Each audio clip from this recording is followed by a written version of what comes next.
Itu menyikapinya gimana Pak, tanggapannya? Terima kasih. Yang pertama, kami sangat menyambut baik ini gagasan ide dari GAPKI Sumatera Selatan pada khususnya dan mungkin GAPKI seluruh Indonesia ya, bahwa ini salah satu bentuk peduli GAPKI terhadap kesehatan, terutama dalam menghadapi masa pandemi COVID-19 ini. Dan alhamdulillah kalau kita lihat GAPKI ini sudah berjibaku keras terhadap pedulinya terhadap masyarakat, terutama masyarakat petani pekebun yang ada di Sumatera Selatan.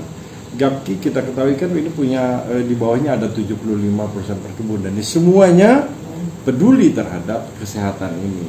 Nah ini salah satu bentuk yang sangat kita puji, salah satu apresiasi kami terhadap GAPKI yang cukup perhatian dalam rangka pemenuhan kesehatan masyarakat. Oke.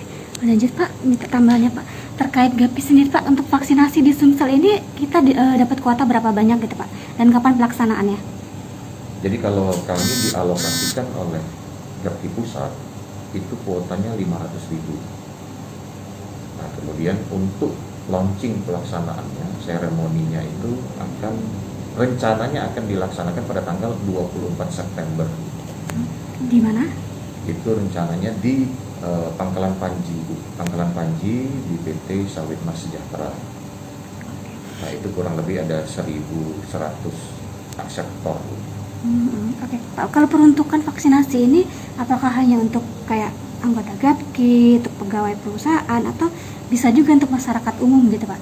Jadi ini memang pengalokasian vaksin ini adalah untuk masyarakat dan masyarakat petani di desa-desa produktif di sekitar perkebunan maupun juga daerah pertanian.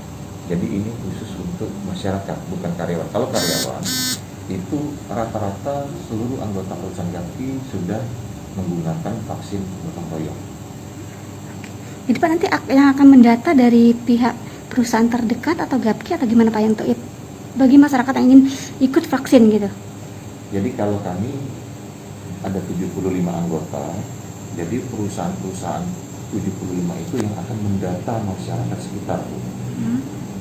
Okay. Jadi di situ kan mereka yang paling tahu, paling mengerti masyarakatnya seperti apa, di ring 1 bagaimana, di ring 2 bagaimana, kemudian juga termasuklah kalau memang di sana kan ada sekolah-sekolah.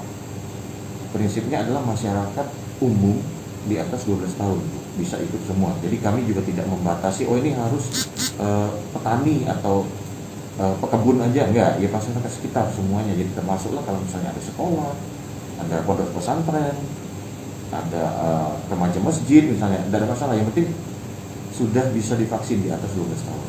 Okay. Jadi mungkin saya tambahkan, mungkin dari GAPKI, anggota GAPKI yang berada di seluruh kabupaten kota Sumatera Selatan ini berkoordinasi dalam rangka pendataan ini, berkoordinasi dengan pemerintah setempat, mungkin kepala desa, RT. Nah ini yang tugas mereka di lapangan. Pendataan ini tidak saja dilakukan oleh anggota GAPKI sendiri, tapi berkoordinasi dengan pemerintah setempat. Oke, siap, itu aja. Terima kasih Pak Mari. Jangan lupa subscribe, share, komen, dan like ya.